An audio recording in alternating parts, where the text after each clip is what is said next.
Olá, bom dia a todos. Estamos aqui mais uma vez para a nossa segunda parte da 10ª aula do capítulo 5, ainda em continuação do Sermão do Monte. Capítulo 5, hoje nós vamos falar sobre o versículo 21 até o versículo 32. Vamos ler então. Versículo 21. Ouviste o que foi dito aos antigos: não matarás, e quem matar estará sujeito a julgamento. Eu, porém, vos digo que todo aquele que sem motivo se irá contra seu irmão estará sujeito a julgamento, e quem proferir um insulto a seu irmão estará sujeito a julgamento do tribunal. E quem lhe chamar tolo estará sujeito ao inferno de fogo. Se, pois, ao trazeres ao altar a tua oferta, ali te lembrares de que teu irmão tem alguma coisa contra ti, deixe perante o altar a tua oferta, vai primeiro reconciliar-te com teu irmão, e então, voltando, faze a tua oferta.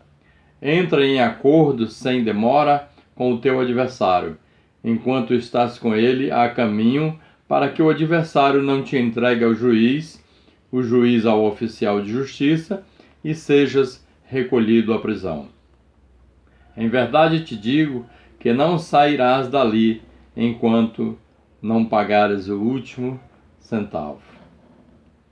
Ouviste o que foi dito: não adulterarás. Eu, porém, vos digo que qualquer que olhar para uma mulher com intenção impura no coração, já adulterou com ela. Se o teu olho direito te faz tropeçar, arranca-o e lança-o de ti, pois te convém que se perca um dos teus membros e não seja todo o teu corpo lançado no inferno. E se a tua mão direita te faz tropeçar, corta-a e lança-a de ti, pois te convém que se perca um dos teus membros e não vá todo o teu corpo para o inferno. Também foi dito: aquele que repudiar sua mulher, dê-lhe carta de divórcio. Eu, porém, vos digo: qualquer que repudiar sua mulher, exceto em caso de relações sexuais ilícitas, a expõe a tornar-se adúltera, e aquele que casar com a repudiada comete adultério. Então, capítulo 5, versículo 21 a 32 do livro de Mateus. Bom, Jesus aqui nessa passagem, ele cita a lei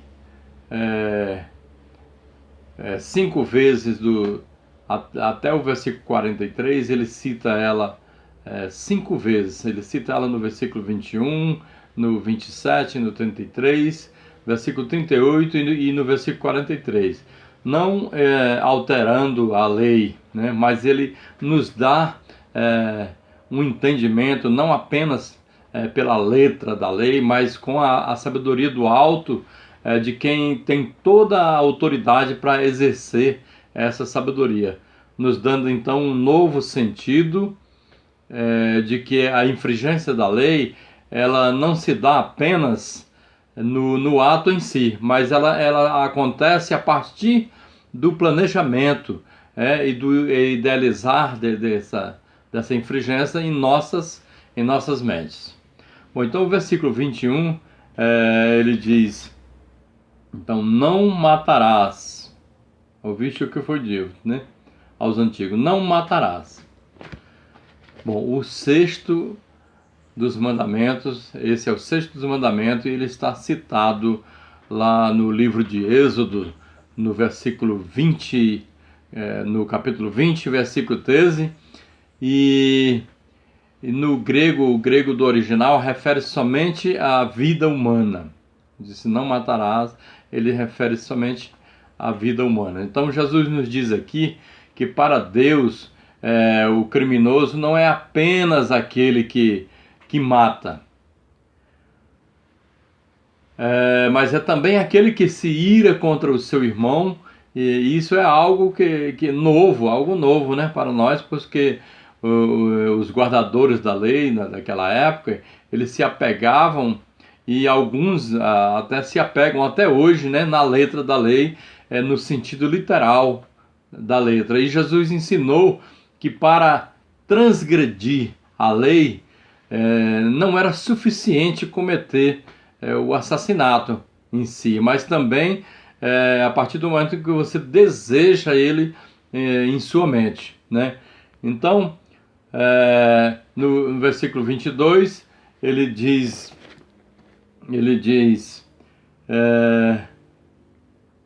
também sobre o tribunal, o réu de juízo, né? Ele diz: se você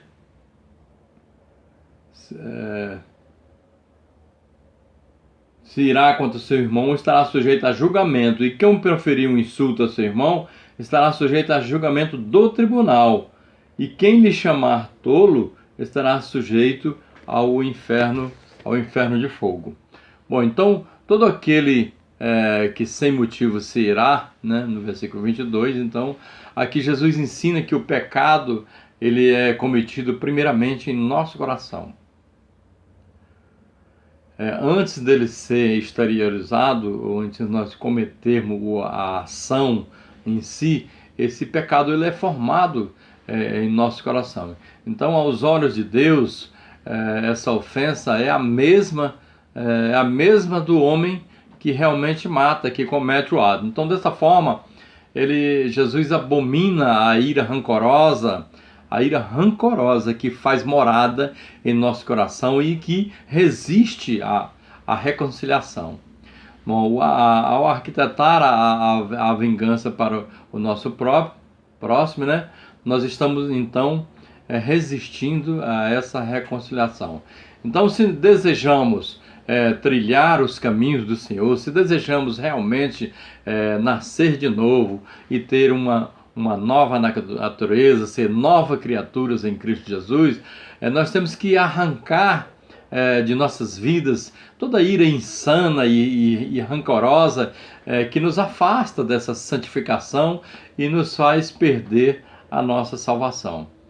A lei mosaica, ela podia refrear ações externas, né? Mas Jesus, tratando com os corações dos homens, ele os transforma, né? Ele transforma o nosso coração. Nós podemos ver o que o apóstolo Paulo fala lá em Romanos capítulo 8, versículo 3 e 4. Ao lermos isso, nós vamos ter uma compreensão maior do que Jesus fala. Então, ele ainda fala sobre o inferno do fogo, ainda no versículo 22, né?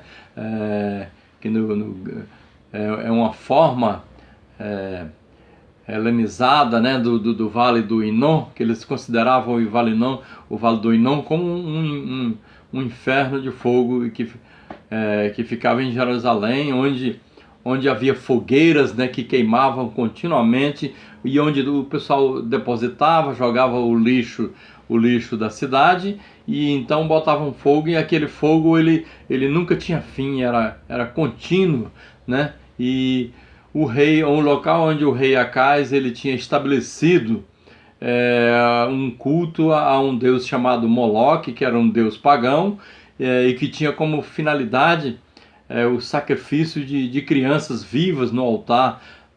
Então isso ilustra bem o que nós podemos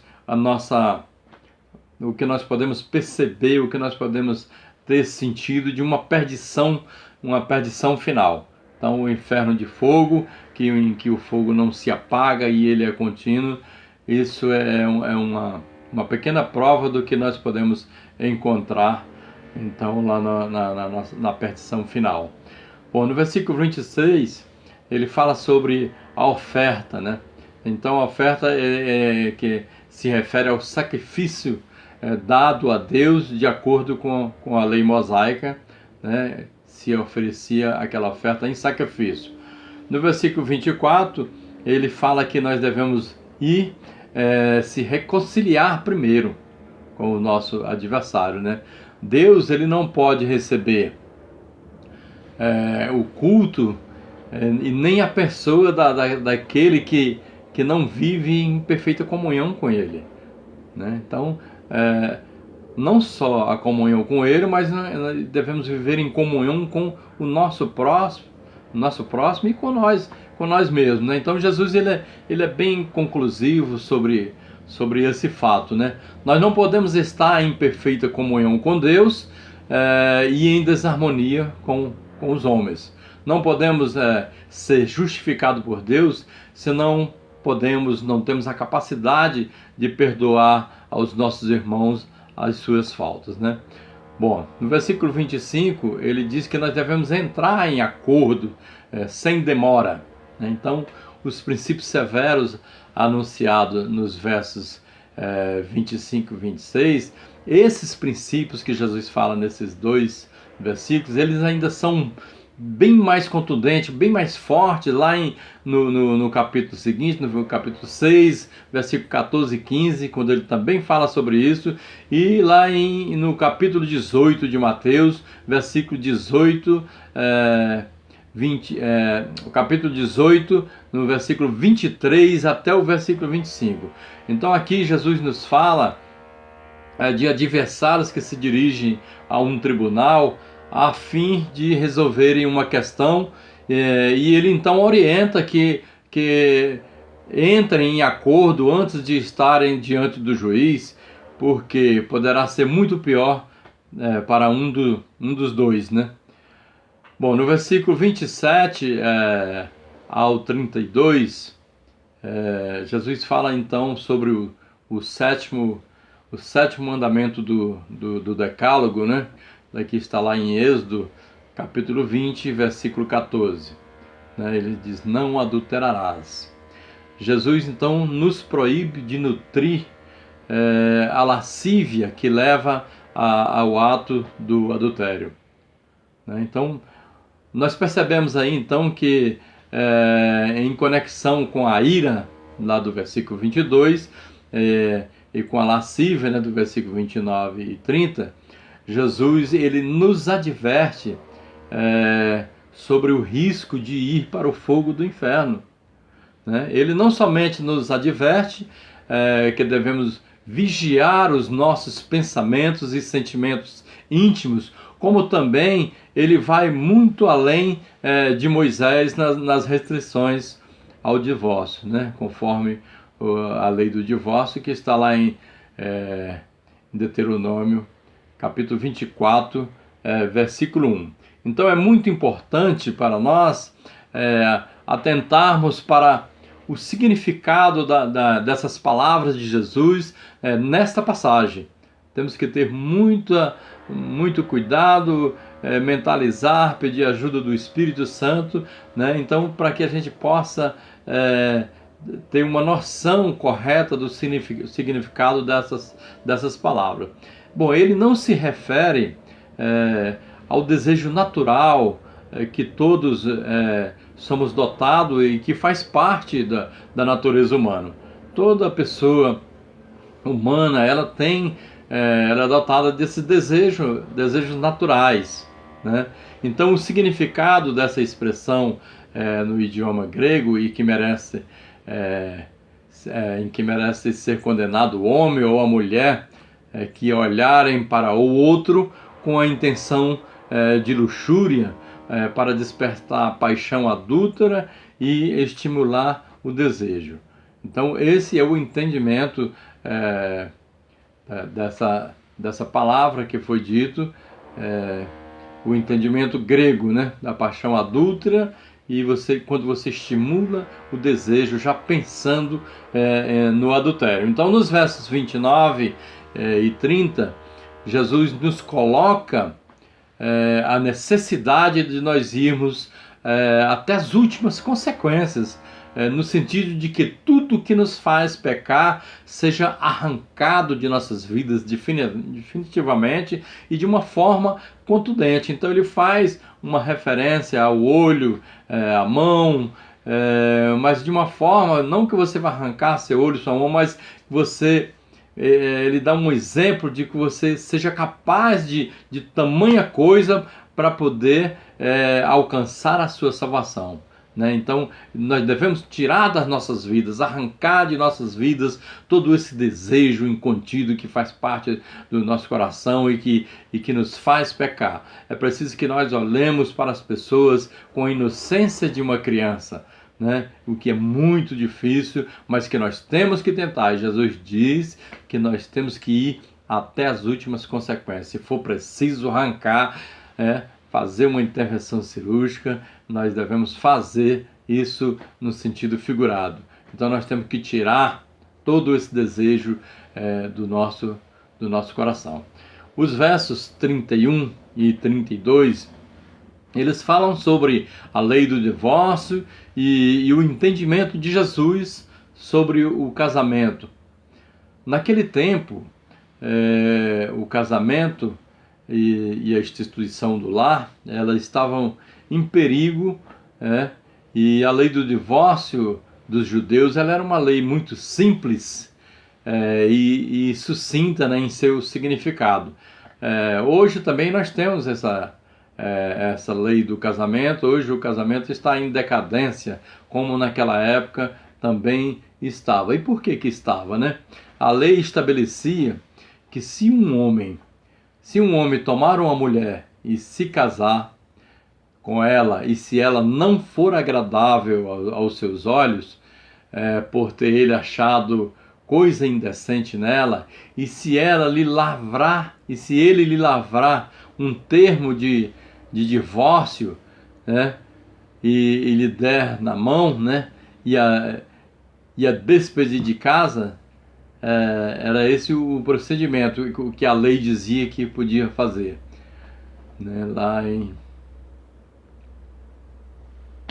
Então ele podia lavrar esse termo de divórcio, entregar à esposa e despedir de casa. Então o procedimento do divórcio ele era extremamente simples, e ele dizia o seguinte, nesta carta ele escrevia mais ou menos o seguinte: esta é a ata de teu divórcio de mim, carta de demissão e documentação da tua liberdade, para que possas voltar a te casar com o homem que quiseres. Então esses eram os termos usados na carta de divórcio.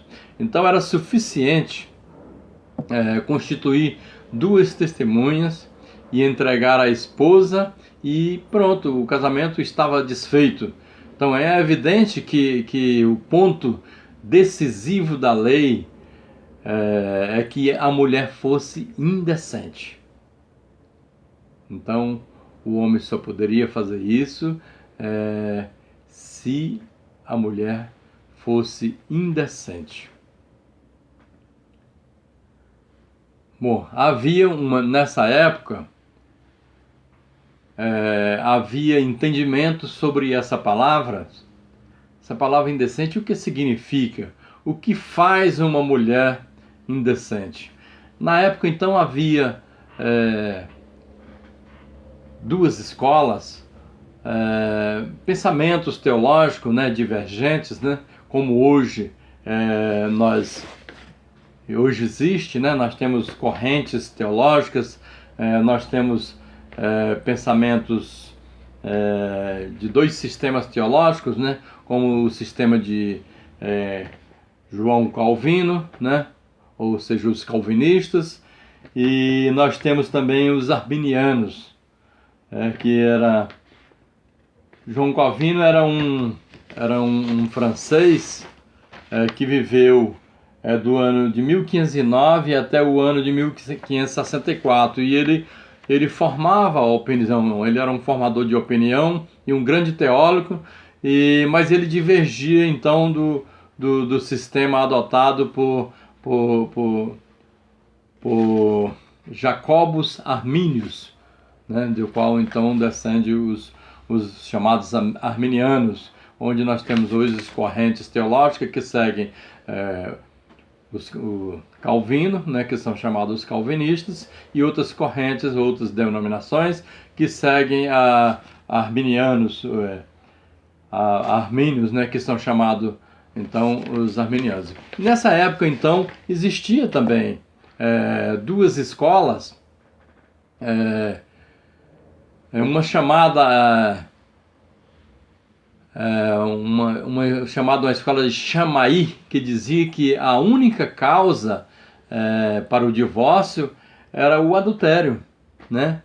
E talvez a falta de castidade. Então ele tinha essas duas prerrogativas, que essa palavra indecente significava adultério e falta de castidade. Então eles focavam nisso aí. Então havia pessoas que seguiam esse entendimento, né? E havia pessoas que seguiam outro entendimento de uma outra escola, chamada a escola de Hillel, que definia coisa indecente assim no sentido mais amplo. Ele dava mais amplidão, né, para esse termo indecente, né? Então ele definia que uma mulher indecente era uma mulher que não sabia cozinhar, né, que andasse na rua com a cabeça descoberta, que falasse com homens na rua, que era